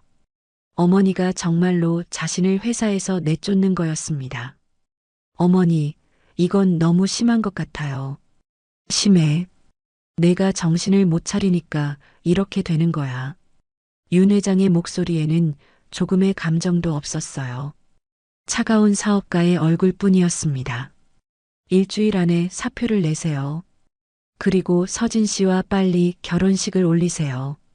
민우는 이사회실을 나왔지만 발걸음이 무거웠어요. 평생 일해온 회사에서 쫓겨나는 기분이었습니다. 그날 밤 집에 돌아오니 서진이 기다리고 있었어요. 평소와 달리 표정이 밝았습니다. 축하해요. 이제 그 여자들과 완전히 정리됐죠. 서진의 말에 민우는 화가 났어요. 당신이 은정 씨에게 뭐라고 했어요? 서진은 당당하게 대답했어요. 사실을 말했을 뿐이에요. 12년 전 화재가 당신 회사 때문이라고요. 민우는 주먹을 쥐었습니다. 서진이 얼마나 잔인한 말을 했는지 상상이 됐어요. 그 여자가 얼마나 충격받았는지 아세요. 그래야 정신을 차리죠. 당신을 이용하려는 거였을 수도 있잖아요. 민우는 더 이상 참을 수 없었어요. 이용이라고요. 자신의 아들 학비되는 것도 이용이에요. 그 말이 나오자 서진의 표정이 변했어요. 아들이라고 했죠. 정말로 당신 아들인가요? 민우는 실수했다는 걸 깨달았지만 이미 늦었어요. 그래요. 제 아들이에요. 서진은 충격을 받은 것 같았어요. 얼굴이 하얗게 변했습니다. 그럼 지금까지 저를 속인 거네요. 민우는 대답할 수 없었어요. 정말로 서진을 속였던 게 맞았습니다. 서진이 떨리는 목소리로 말했어요. 저는 당신이 과거를 정리했다고 믿었어요. 그런데 아들까지 있다니. 서진은 눈물을 흘리며 집을 나갔어요. 민우는 그 모습을 바라볼 수밖에 없었습니다. 이틀 후 더 큰 충격이 기다리고 있었어요. 서진의 아버지인 서 회장이 직접 찾아온 거였습니다. 서 회장은 민우네 회사의 최대 투자자였어요. 강 대표, 우리 딸이 많이 상처받았던데요. 서 회장의 목소리는 위협적이었습니다. 죄송합니다. 제가 잘못했습니다. 서 회장은 차가운 미소를 지었어요. 사과로는 부족하죠. 우리 회사가 투자한 돈 알고 계시죠? 민우는 식은땀이 흘렀어요. 서 회장이 투자를 철회한다면 회사가 큰 타격을 받을 거였습니다. 내일까지 투자금을 회수하겠습니다. 계약도 모두 파기하고요. 서 회장은 그 말을 남기고 떠났어요. 민우는 절망했습니다.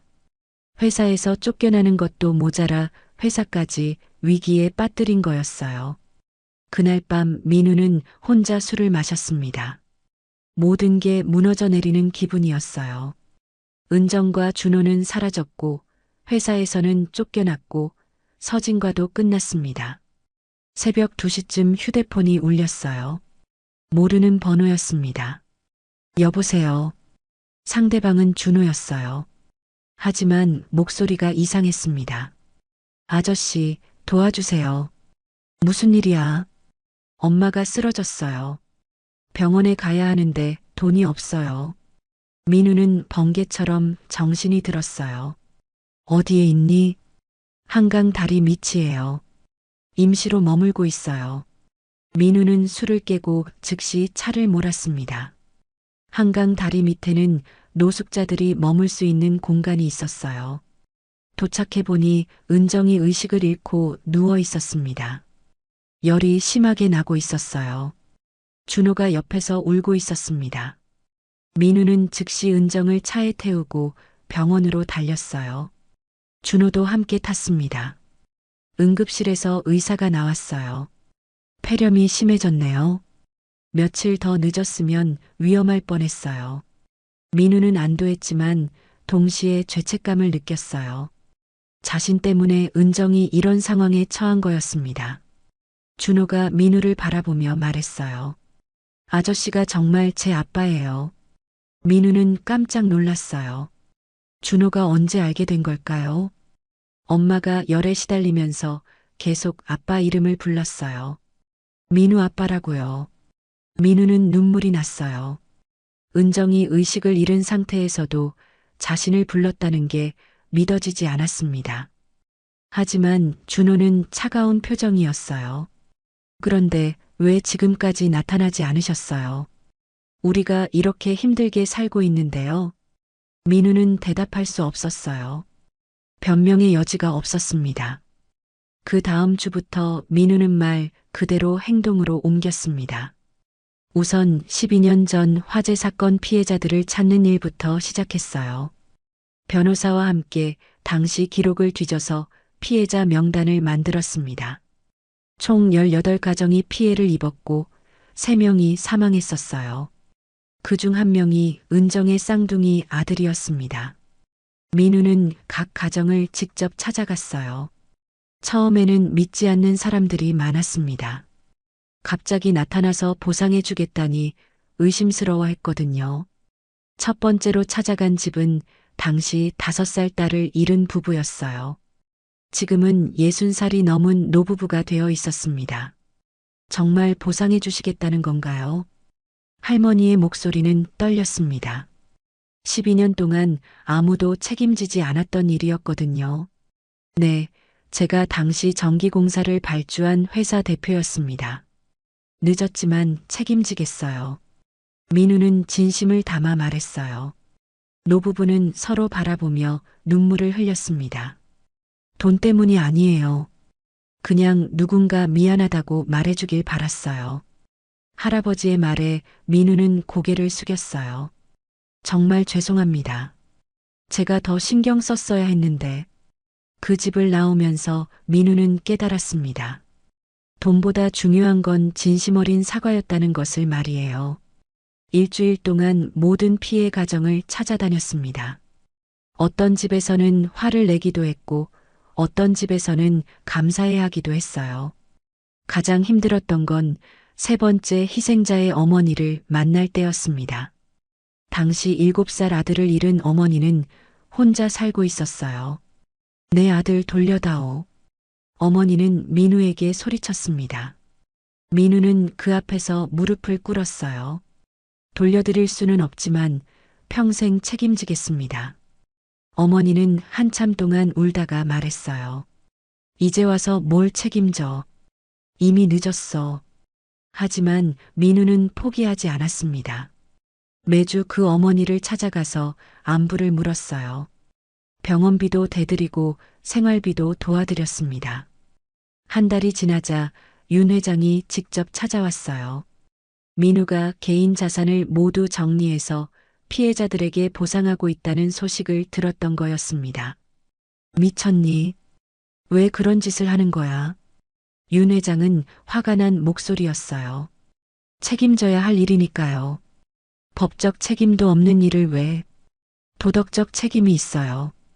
제가 더 신경 썼다면 막을 수 있었던 일이에요. 민우의 목소리는 확고했습니다. 예전의 우유부단한 모습은 찾아볼 수 없었어요. 윤 회장은 다른 방법으로 접근했어요. 그 여자 때문이지.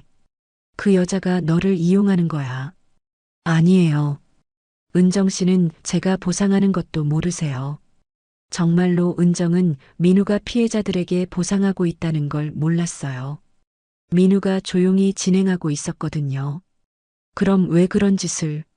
제가 어른이 되려고요. 이제라도 책임질 줄 아는 사람이 되려고요.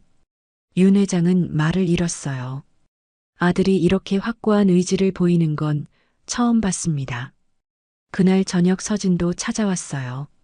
하지만 예전과는 분위기가 달랐습니다. 정말 모든 걸 포기하고 그 여자를 선택하는 거예요. 민우는 고개를 저었어요. 은정 씨를 선택하는 게 아니에요. 제 자신을 선택하는 거예요. 서진은 이해할 수 없다는 표정이었어요. 당신이 가진 모든 걸 잃게 될 텐데요. 가진 걸 잃는 게 아니라 진짜 중요한 걸 찾는 거예요. 민우의 답변에 서진은 한숨을 쉬었습니다. 정말 바뀌셨네요. 네, 바뀌었어요. 늦었지만요. 그 후 민우는 은정에게 조심스럽게 다가갔어요. 병원에서 퇴원한 은정과 준호는 임시 거처에서 지내고 있었습니다. 집을 구해드리고 싶어요. 민우의 제안에 은정은 여전히 경계했어요. 왜 그렇게까지 해주려고 하세요? 미안하니까요. 정말 미안해서요. 민우는 화재 피해자들에게 보상하고 있다는 이야기도 꺼냈어요. 지금 12년 전 화재 피해자들을 찾아다니고 있어요. 보상하고 사과하면서요. 은정은 깜짝 놀랐어요. 정말요? 네, 제가 당시 책임이 있었으니까요. 은정의 눈에 눈물이 고였습니다. 12년 동안 아무도 책임지지 않았던 일을 민우가 나서서 하고 있다는 게 믿어지지 않았어요. 준호도 아버지를 다른 시선으로 바라보기 시작했어요. 정말 모든 분들을 찾아가고 계세요. 그럼 한 분도 빼놓지 않을 거야. 민우의 진심이 전해지자 준호의 표정이 조금씩 누그러졌습니다. 그날부터 준호는 민우와 함께 피해자들을 찾아다니기 시작했어요. 아버지가 정말로 책임지려고 노력하는 모습을 직접 보고 싶었던 거였습니다. 처음에는 어색했지만 시간이 지나면서 둘 사이의 거리가 좁혀졌어요.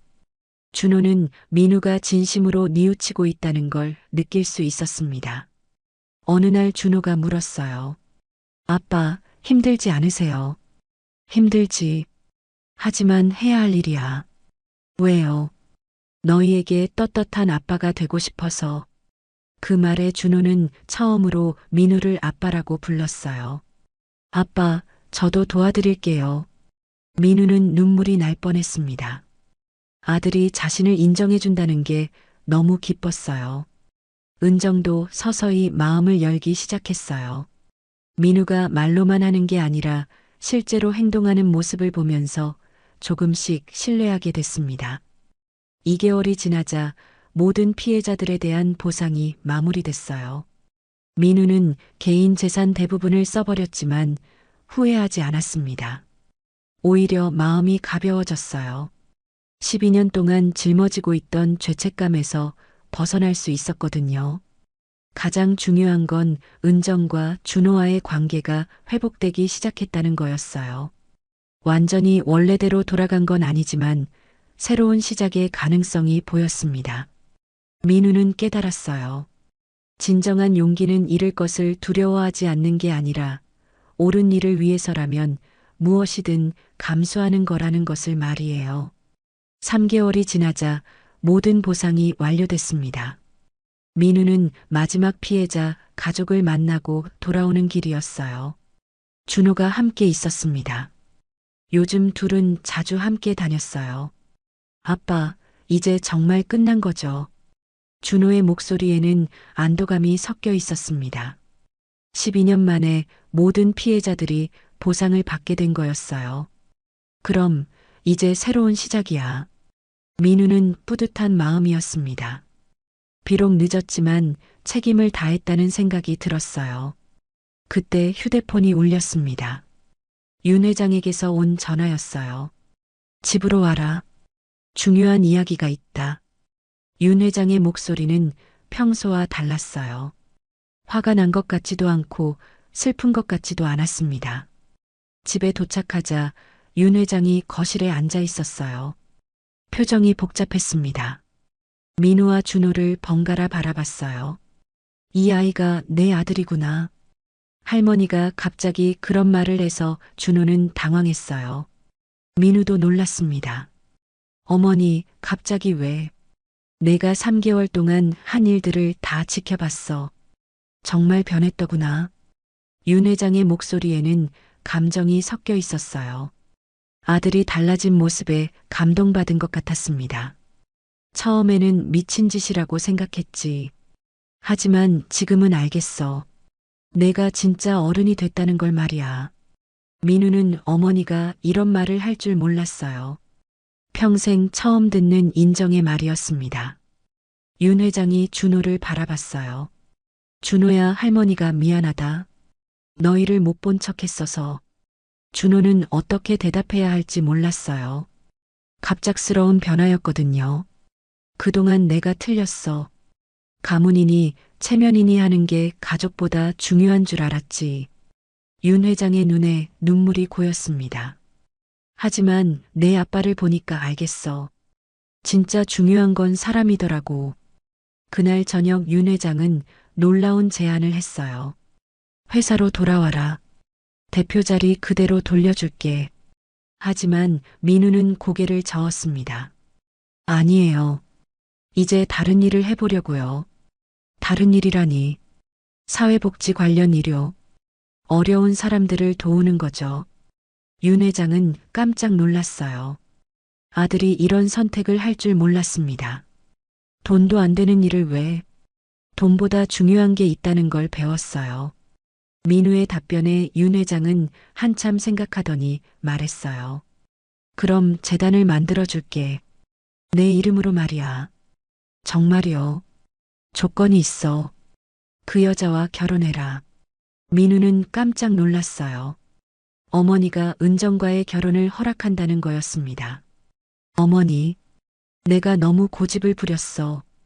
이제 내가 행복하게 사는 게 중요해. 다음 날 민우는 은정을 찾아갔어요.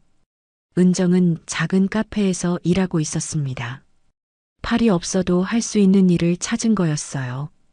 은정 씨, 이야기 좀 해요. 은정은 잠시 손님들을 살펴보더니 자리에 앉았어요. 예전처럼 경계하지는 않았습니다. 어머니가 우리 결혼을 허락하셨어요. 은정은 놀란 표정이었어요. 정말요? 네, 그리고 재단도 만들어주신대요. 어려운 사람들을 돕는 일을 하라고 하시면서요. 은정의 눈에 눈물이 고였습니다. 15년 전에 꿈꿨던 일이 이제야 현실이 되는 것 같았어요. 하지만 은정은 여전히 조심스러웠어요. 정말 괜찮을까요? 다시 실망하게 되면 민우는 은정의 손을 잡았습니다. 다시는 실망시키지 않을게요. 약속해요. 은정이 조심스럽게 물었어요. 준호는 뭐라고 해요? 준호가 제일 좋아해요. 진짜 가족이 되는 거니까요. 그 말에 은정은 미소를 지었어요. 오랜만에 보는 진짜 웃음이었습니다. 일주일 후 세 사람은 함께 집을 구하러 다녔어요. 작지만 따뜻한 집을 찾고 있었습니다. 아빠, 이 집 어때요? 준호가 가리킨 집은 작지만 햇볕이 잘 드는 곳이었어요. 세 사람이 살기에 딱 맞는 크기였습니다. 좋네. 은정 씨는 어때요? 은정도 마음에 들어 했어요. 특히 작은 정원이 있는 게 좋았습니다. 여기서 새로 시작해요. 은정의 말에 민우는 고개를 끄덕였어요. 그날 저녁 새 집에서 첫 저녁을 먹었습니다. 간단한 음식이었지만 행복했어요. 15년 만에 진짜 가족이 된 기분이었습니다. 준호가 갑자기 말했어요. 아빠, 제게 동생이 있었다는 거 알고 계시죠? 민우는 고개를 끄덕였습니다. 화재로 잃은 쌍둥이 형제 이야기였어요. 가끔 그 아이 생각이 나요. 어떻게 생겼을지, 지금 살아있다면 뭘 좋아했을지. 준호의 목소리가 애잔했습니다. 은정도 눈물을 글썽였어요. 민우가 조심스럽게 말했어요. 그 아이 목까지 행복하게 살자. 우리가 행복해야 그 아이도 기뻐할 거야. 준호는 고개를 끄덕였어요. 네, 그럴게요. 그 후 한 달 뒤 민우와 은정은 조용한 결혼식을 올렸어요. 준호가 증인이 되었습니다. 윤 회장도 참석해서 축하해줬어요. 결혼식 후 민우는 약속대로 재단을 설립했습니다. 어려운 환경의 아이들을 돕는 일을 시작했어요. 은정도 함께 일했습니다. 준호는 학교에서 친구들에게 당당하게 말했어요. 우리 아빠는 좋은 일 하는 사람이에요. 아이들이 물었습니다. 무슨 일이요? 어려운 사람들을 도와주는 일이요. 준호의 목소리에는 자랑스러움이 가득했어요. 저녁 시간이 되면 세 가족은 함께 모여 하루 이야기를 나눴습니다. 민우는 재단일 이야기를, 은정은 새로 배우고 있는 수어 이야기를, 준호는 학교 이야기를 했어요. 어느 날 밤 민우는 혼자 정원에 나가 별을 바라봤습니다. 15년 전 젊은 시절의 자신을 생각해 봤어요. 그때는 겁쟁이였습니다. 어머니 눈치만 보고 살았고 정작 중요한 순간에는 도망쳤어요. 하지만 이제는 달랐습니다. 은정이 옆에 나와 민우 곁에 섰어요. 뭘 생각하고 있어요? 과거요. 그때 제가 용기가 있었다면. 은정이 민우의 어깨에 기댔어요. 지금이라도 늦지 않았어요. 우리 앞으로 더 많은 시간이 남아있잖아요. 민우는 은정을 바라봤어요. 여전히 아름다웠습니다. 무엇보다 강해져 있었어요. 고마워요. 다시 기회를 줘서. 저도 고마워요. 진짜 아빠가 되어줘서. 그때 준호가 집에서 나왔어요. 부모님, 뭐 하고 계세요? 별 보고 있어? 저도 같이 봐도 돼요. 세 사람은 나란히 서서 하늘을 바라봤습니다. 별이 무척 밝게 빛나고 있었어요. 마치 새로운 시작을 축복해주는 것 같았습니다. 민우는 깨달았어요. 진정한 행복은 모든 걸 가지는 게 아니라 소중한 사람들과 함께하는 거라는 것을 말이에요. 1년 후 봄이 왔습니다. 민우는 재단 사무실에서 새로운 보고서를 읽고 있었어요. 지난 1년 동안 재단을 통해 도움받은 아이들이 벌써 200명이 넘었습니다. 사무실 문이 열리며 은정이 들어왔어요. 손에는 따뜻한 커피를 들고 있었습니다. 팔이 없지만 특수 제작된 컵홀더를 이용해서 커피를 나를 수 있게 됐어요. 오늘도 늦게까지 일하네요. 은정의 목소리는 따뜻했습니다. 예전의 차가운 모습은 찾아볼 수 없었어요. 마지막 보고서예요. 이번 달 장학금 받은 아이들 소식이에요.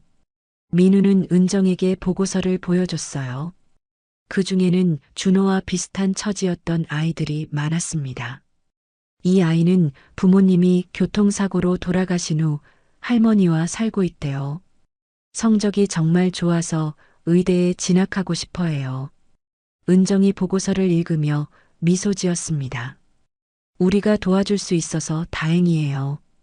그때 준호가 사무실에 들어왔어요. 이제 16살이 된 준호는 키가 훌쩍 자라서 민우만큼 커졌습니다. 학교 끝나고 바로 재단으로 온 것 같았어요. 아빠, 엄마, 좋은 소식이 있어요. 준호의 얼굴이 환했습니다. 뭔가 기쁜 일이 있었나 봐요. 오늘 학교에서 발표가 있었어요. 제가 전국 과학경시대회에서 1등을 했대요. 민우와 은정은 깜짝 놀랐어요. 준호가 과학을 좋아한다는 건 알고 있었지만 전국 1등이라니 믿어지지 않았습니다. 정말이야. 네, 선생님이 직접 확인해 주셨어요. 상금도 500만 원이래요. 민우는 아들을 꼭 안아줬어요. 너무 자랑스러웠습니다. 우리 준호가 정말 대단하네.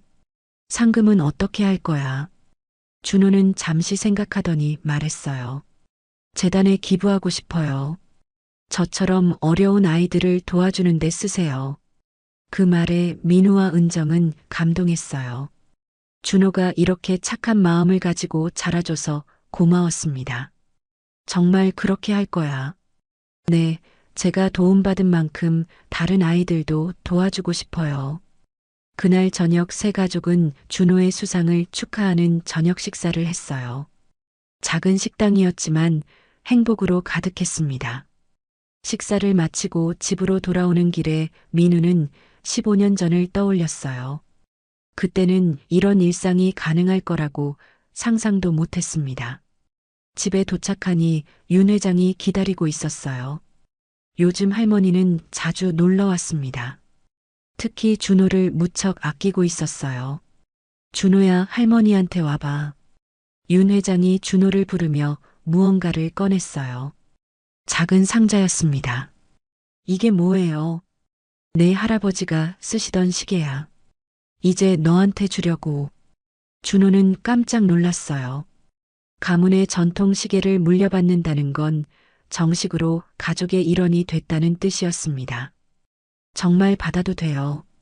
당연하지. 넌 우리 가족의 자랑이야. 윤 회장의 목소리에는 진심이 담겨 있었어요. 처음에는 받아들이기 어려워했지만 이제는 준호를 진짜 손자로 여기고 있었습니다.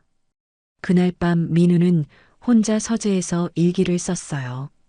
1년 전부터 시작한 습관이었습니다. 매일 하루를 돌아보고 감사한 일들을 적었어요. 오늘은 준호가 전국 1등을 했다. 정말 자랑스럽다. 하지만 더 자랑스러운 건 상금을 기부하겠다고 한 마음이다. 일기를 쓰다가 문득 과거가 떠올랐어요. 15년 전 은정과 이혼할 때의 모습이 생생했습니다. 그때의 나는 정말 한심했다. 어머니 눈치만 보고 정작 중요한 걸 놓쳤다. 하지만 이제는 다르다. 가족이 제일 소중하다는 걸 안다. 민우는 일기장을 덮고 창밖을 바라봤어요. 달이 밝게 빛나고 있었습니다. 그때 은정이 서재로 들어왔어요. 뭘 하고 있어요? 일기 쓰고 있었어요. 은정이 민우 옆에 앉았습니다. 오늘 정말 기쁜 날이었네요. 그럼요. 준호가 이렇게 잘 자라줘서 고마워요. 은정은 민우를 바라보며 말했어요. 당신이 변해줘서 더 고마워요. 민우는 은정의 손을 잡았습니다. 저도 고마워요. 다시 기회를 줘서요. 둘은 잠시 조용히 있었어요. 말하지 않아도 서로의 마음을 알 수 있었습니다. 그때 준호가 서재 문을 두드렸어요. 들어와도 돼요. 준호가 들어오더니 두 사람 사이에 앉았습니다. 부모님, 제가 커서 재단 일을 도와드려도 될까요? 민우와 은정은 깜짝 놀랐어요. 왜 갑자기 그런 생각을? 오늘 재단에서 도움받는 아이들 이야기 들으니까 더 많이 도와주고 싶어졌어요.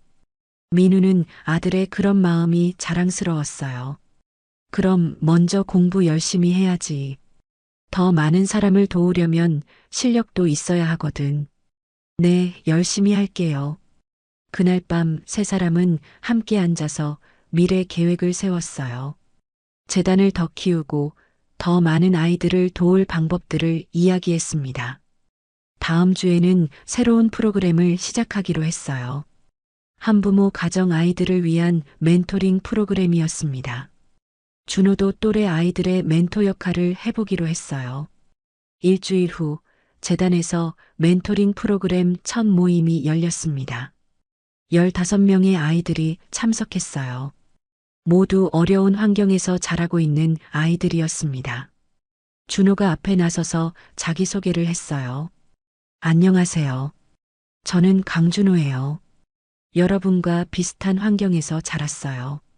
아이들은 준호의 이야기에 집중했습니다. 저도 한때는 학교에 못 다닐 뻔했어요. 하지만 포기하지 않고 버텼더니 좋은 일들이 생겼어요.